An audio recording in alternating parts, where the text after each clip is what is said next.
Ladies and gentlemen, good evening to you. Tonight is an elite night for the ME Online Anesthesiology course. We are honored to have four panelists and Dr. Farida Azmi is a moderator. She's a bit late for us. And I'm going to introduce Dr. Amr Hashem. He is a consultant of cardiothoracic anesthesia in Freeman Hospital in Newcastle, UK, and he's a lecturer of anesthesia and with special interest in cardiothoracic anesthesia in Alexandria University. I would like, on your behalf, to welcome Dr. Amr for his presentation tonight, Pre-Operative Assessment in Thoracic Surgery. Thank you. Bismillah ar-Rahman ar-Rahim. Thank you so much, Dr. Saad, for the very nice introduction. The panelist and the presenter in the mega platform. So I'll just start today with the preoperative assessment for thoracic surgery. You notice that I here said preoperative assessment for thoracic surgery, and then next slide is just risk stratification, and the small title is the preoperative anesthetic assessment. So this is what we are focusing on. It's a preoperative assessment here is mainly for risk stratification.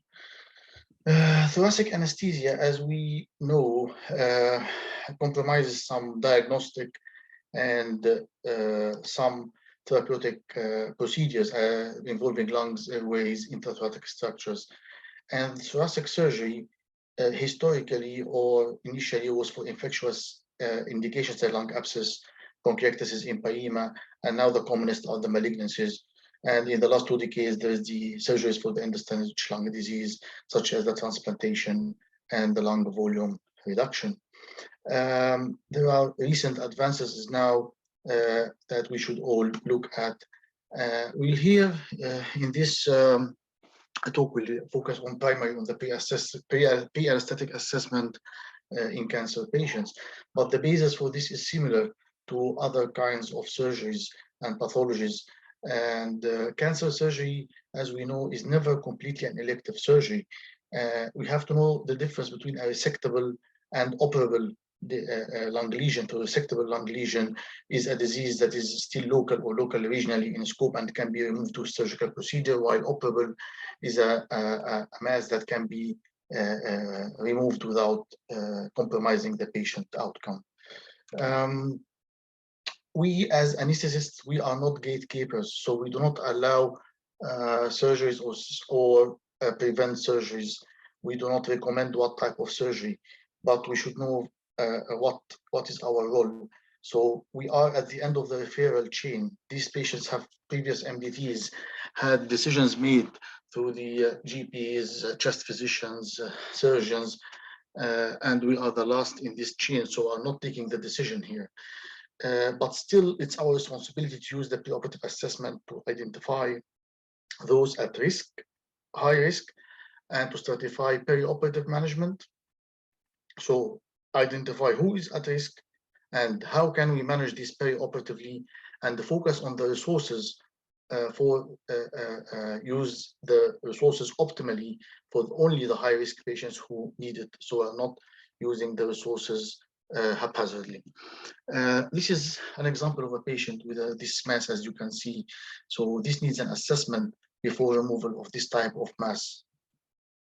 There are occasions where the anesthetist is asked to contribute with his opinion or her opinion with a specific high-risk patient.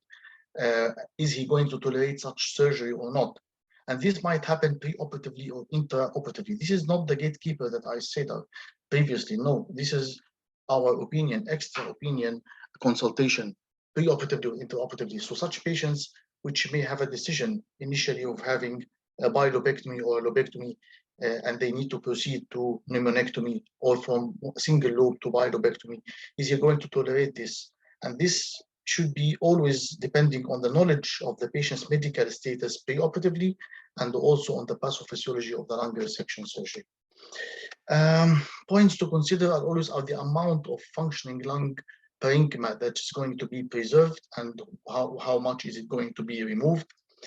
The we have to appreciate newer surgical options in addition to the conventional open lobectomy or pneumonectomy, which are now dying, the open procedures, and it's more like VATS and RATS, like video assisted and robotic assisted surgeries. And how also is going to be the surgery? Is it like a lung sparing resections like sleeve lobectomies or segmentectomies, rather than doing extensive surgeries for the patients and compromising the functional capacity of these patients and the post-operative respiratory function?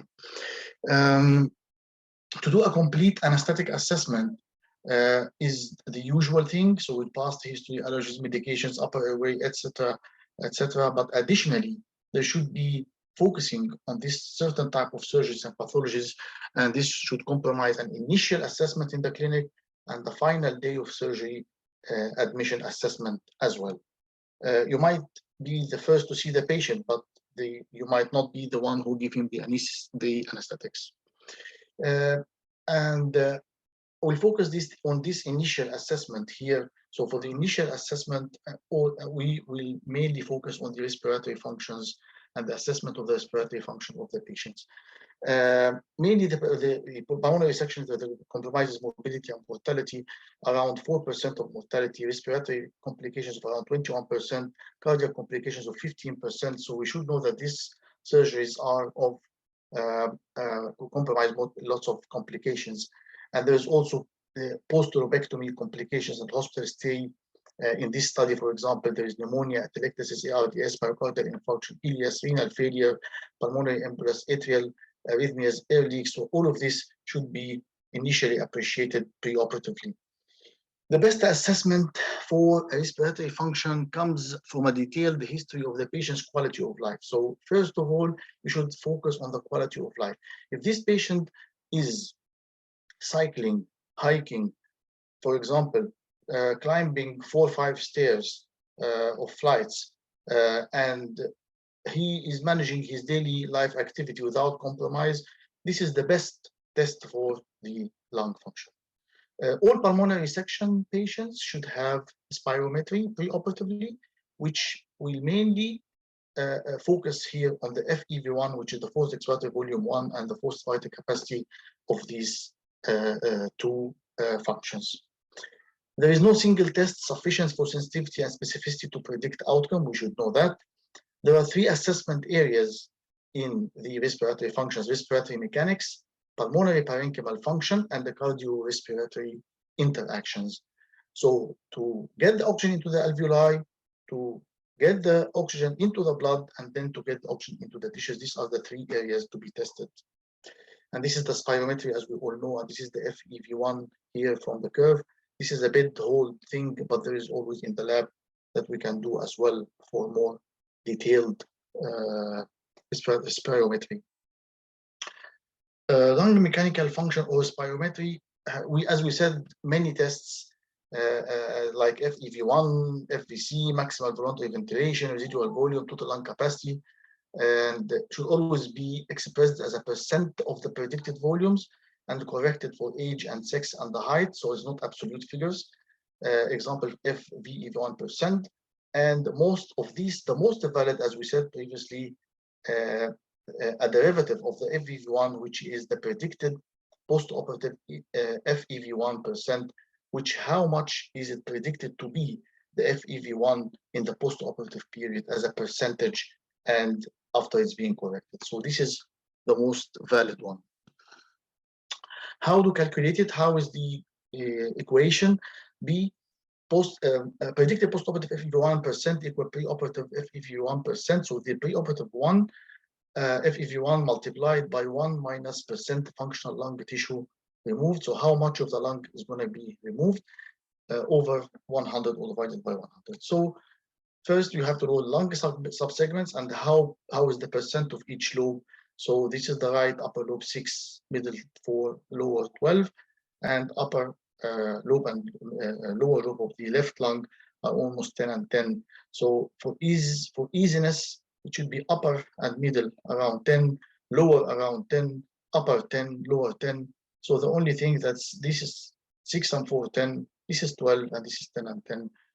This is for simplicity. So this is of 42 segments. Sometimes the people calculate at like 39 segments. It depends, but overall, the post-operative here, FEV1 decrease, if we remove total subsegments are 42 segments. And the example, we are doing a right lower lobectomy, so we're removing this 12 thing. So the post-operative FEV1 decrease will be 12 over 42, 29% decrease in the function. There is also the actual post-operative FEV1. This is a measured after operation. This is not predicted, but this is very difficult and it's not practical to do it. However, the actual one is not, as I said, available. And it will never be the same as the predicted one, because there's always a surgical trauma to the chest wall and to the residual lung segments, which will make it less. Or sometimes, if this patient is emphysematous and we are removing a lung volume which contains non-functioning units, this might improve, which is not expected. So in emphysematous patients, when you remove a lobe with a cancer, for example, the post-operative FEV1 might improve, not deteriorate. There was always absolute, but I call them obsolete limits for post-operative predicted FEV1, such as absolute figure of 0.8 liters, because this is not corrected for the size of the patient. So I still consider this is a wide variation according to the size of the patient. So I'm not using this anymore like an absolute figure of 0.8 liters FEV1. There are two basic methods of measurement of lung volumes, as we all know from the physiology, and there's insoluble gas dilution, and there is plethysmography. This is the lung volume and capacities as we all know them, and this is the FVC, FEV1, and total lung capacities. I will not go through this because this is basic science. And this is the plethysmography room where we measure as well the residual volume and the total lung capacity. Then we'll move from the pulmonary mechanics to the pulmonary parenchyma, which compromises the alveoli and surrounding capillaries for lung exchange. Traditionally, this was measured by PaO2. We say that if it is less than 60 or PSO2 is more than 45, this is compromising the lung.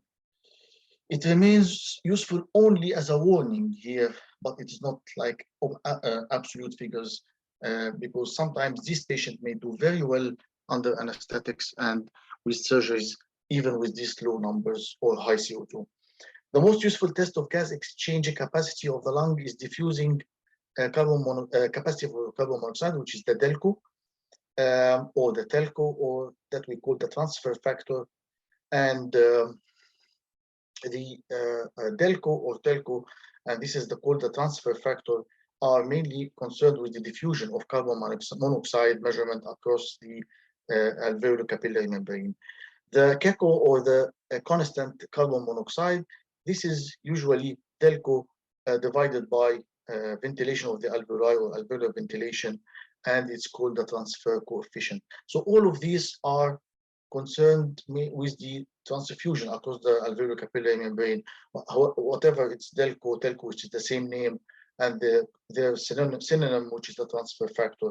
But the KECO is a bit different because it's a coefficient of this measurement, and it's called the transferred coefficient, not the transferred factor. But all of them reflects the same function. DELCO is a reflection of the total functioning surface area of alveolar capillary interface, as I said. So there is always also a predicted post-operative DELCO, which we can use the same formula that we used for the predicted FEV1. And the predicted post-operative DELCO should be more than 40%, because if it is less than 40%, this correlates with increased respiratory and the cardiac complications. Post-operative predicted DELCO as well is independent of FEV1, so this is not a replacement for this one, and is not affected by it as well. So these are independent. As we can see here, this is the DELCO here in a COPD patient, this one, and this is the no COPD patients, and the higher mortality here with the Delco below 40%, and as we can see, which is mainly in these patients. Also, this was a national emphysema trial. It's an old one, 2003, but it says or indicates lots that if it's below 20%, this is very severe, and it should with high mortality and morbidity, and Delco below 20% as well is very severe. Usually, as we said, it should be above 40%, and this should be above 40% as well. So this is a full paper with lung capacity, spirometric parameters. But for all of these, we focus on these two, which are the FEV1 and the Delco. This is the most important. The third one in our assessment is the cardiopulmonary interaction. This is very important as well, and it compromises the transport of oxygen into the tissues. So it's a formal laboratory exercise testing is the gold standard, which we measure it's in the lab, and it compromises the maximum oxygen consumption, is the most useful predictor of this outcome. And this test is like a treadmill or ergometer that we do, and the resulting measurements are made for 3 to 5 minutes, and minutes of uploaded cycling is performed as a warm-up period.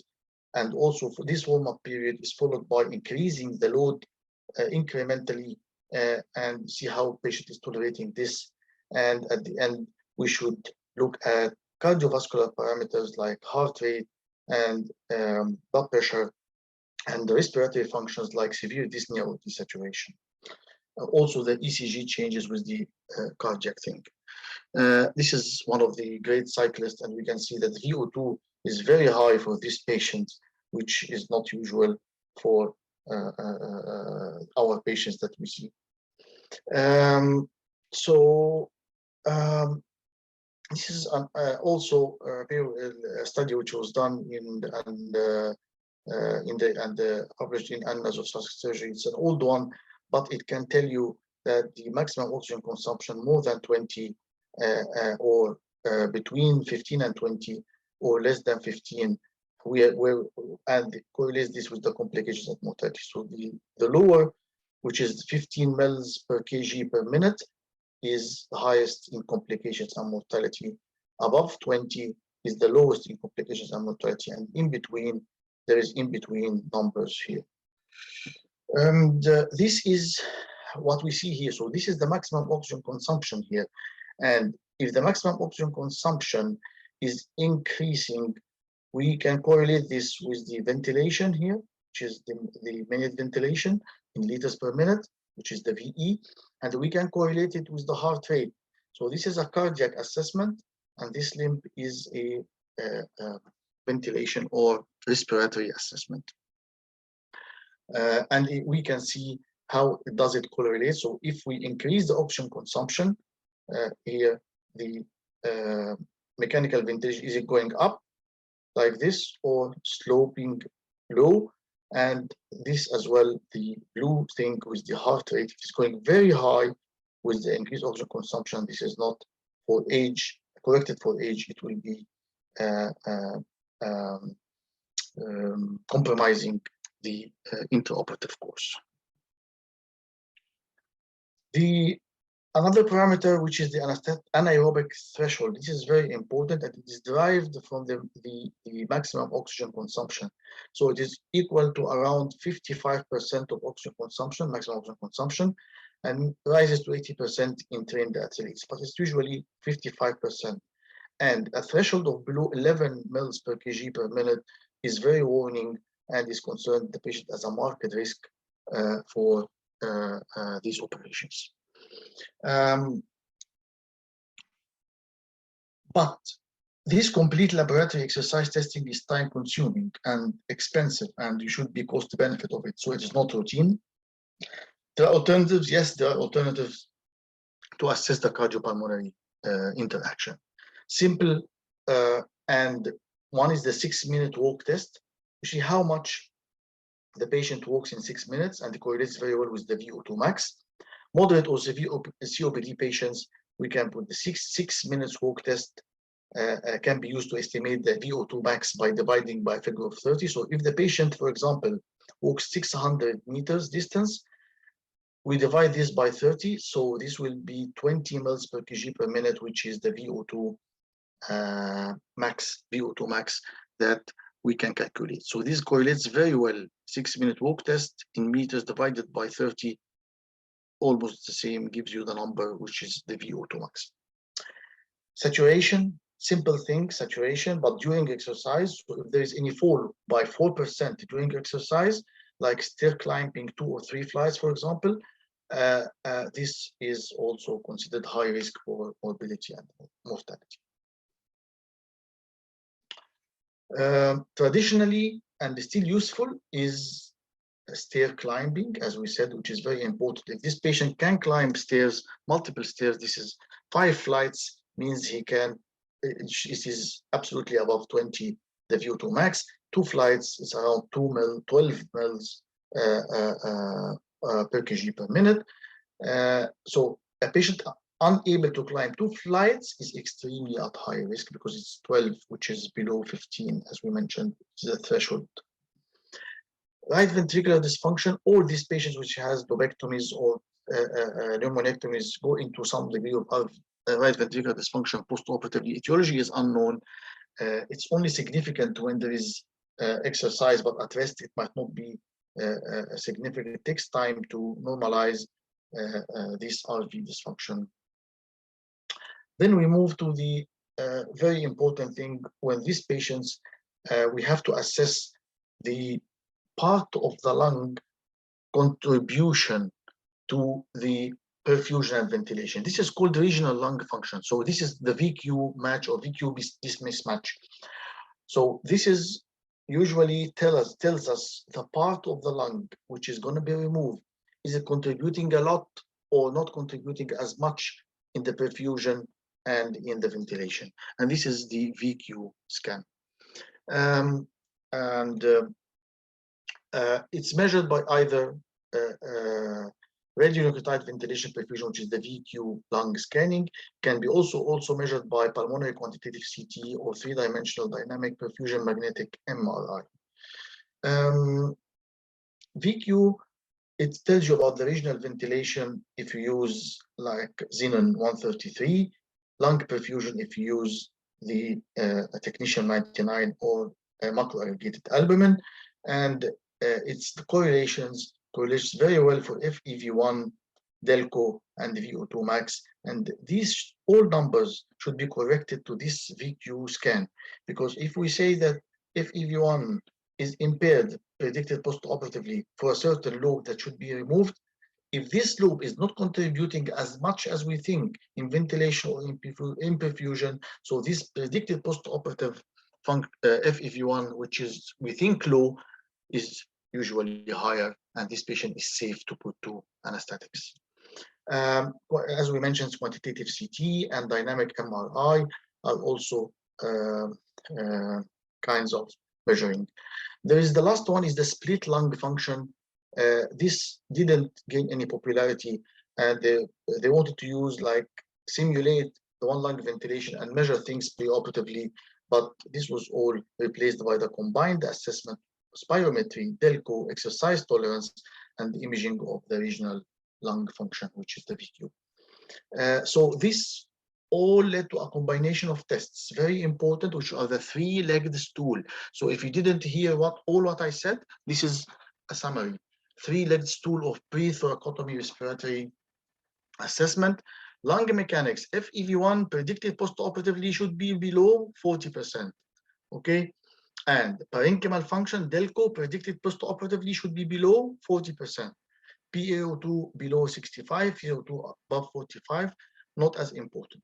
Cardiopulmonary reserve, the VO2 max should be at least 15 mL per kg per minute, or can climb stairs more than 2 flights, and 6-minute walk test divided by 30, or exercise saturation should fall not more than 4, the saturation after exercise.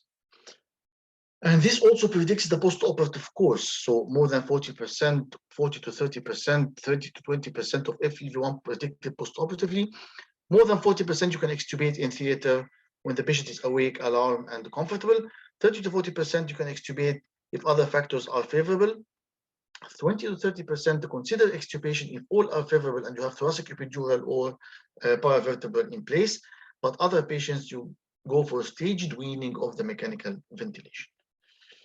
Concomitant medical conditions, the concomitant medical conditions like cardiac conditions. So cardiac disease should be evaluated in this patient. If this patient has any cardiac disease, there will most important complications is ischemia and arrhythmias that happen post-operatively.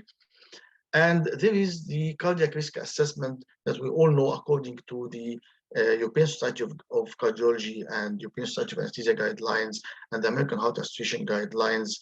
We can follow this because these surgeries can follow the pre-operative evaluation, which is we can see that intermediate risk operation, intrathoracic non-major are all intermediate risk operations as the classification, and the oesophageectomy and pneumonectomy, pulmonary or liver transplant are all high risk.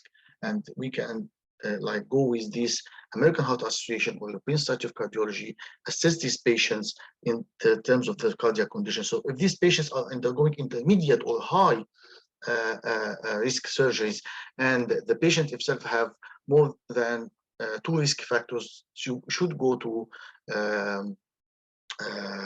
testing like echocardiography and angiography, and might also need intervention like stenting pre-operatively. If not, we can just proceed to surgery without any of these. Also age, and this is important, and renal dysfunction in these patients. So a patient which have a history of renal impairment, diuretic therapy, pneumonectomy, post-operative infection, blood loss requiring transfusion, pre-operative cisplatin chemotherapy are all liable to renal dysfunction post-operatively. COPD is very important and the most important finding in the cancer patients as well. So, and this is by FEV1, FVC, we can appreciate this, and we can have stages, stage 1, 2, 3, 4, according to the severity, with the nice guidelines for this assessment. In cancer patients, there's always 4 M's which should be assessed, like mass effects, metabolic effects with sodium, calcium, Eaton-Lambert, metastasis and its effects, and the medications used for this, like bleomycin, adriamycin, and cisplatinum, and their side effects, and some of them causes cardiomyopathy, for example. Smoking, we should focus on stopping the smoking before the surgery, is very important for the post-operative and the intraoperative course. Post-operative analgesia, like I said, epidural or paravertebral are very important. Pre-operative physiotherapy. So physiotherapy is not always post-operative, but pre-operative is very important as well.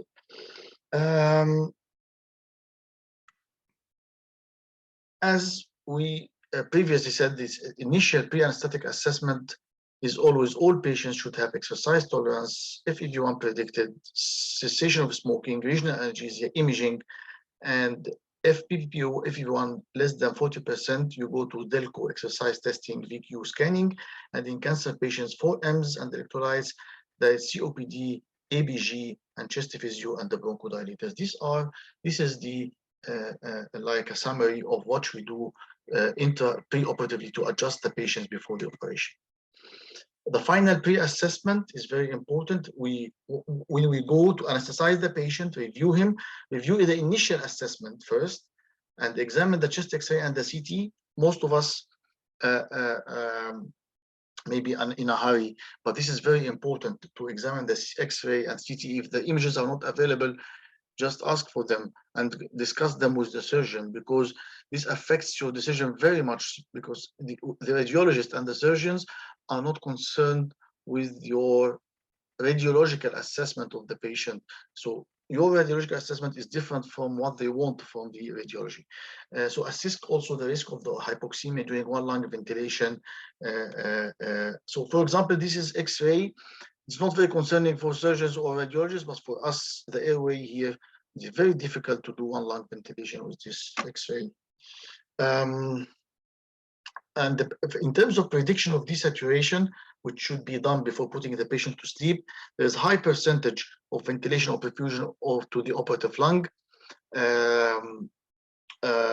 Scan, poor PO2 during two-lung ventilation, right-sided thoracotomy, normal preoperative spirometry or restrictive lung disease, supine position during one-lung ventilation. All these are predictors of desaturation.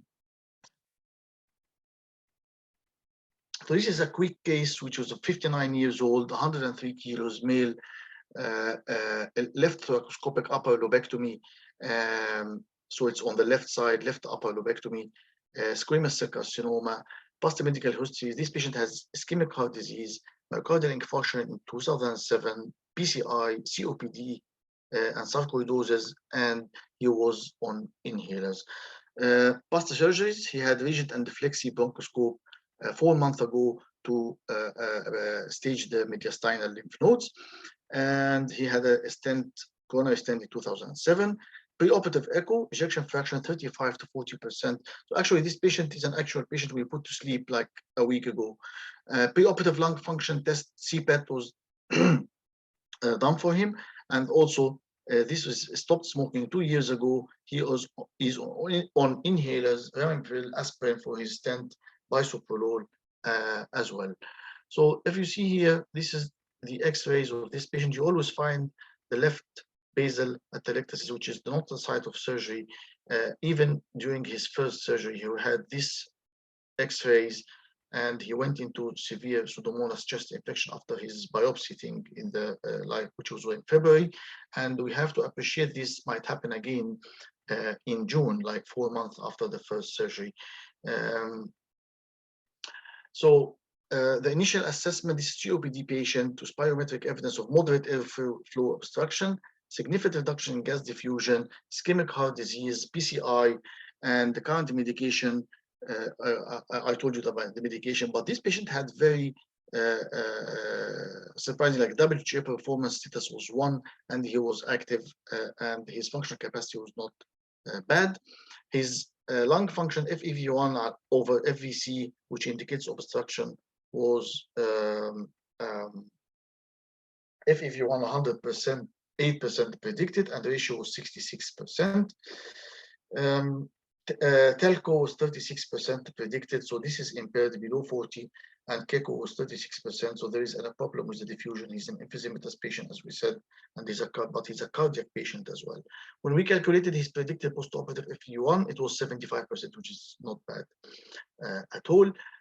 And also, this is the rest of his respiratory function. So the VO2 max was like 15, so it is, we said the best is 20, lowest is 10, 15 is in between, and it's 15. And the affection of heart rate was not very much affected, and the minute ventilation as well. But his saturation during exercise dropped from 94 to 82%, and his VCO2, which I will tell you later, was 67, which is impaired as well because it is above 34.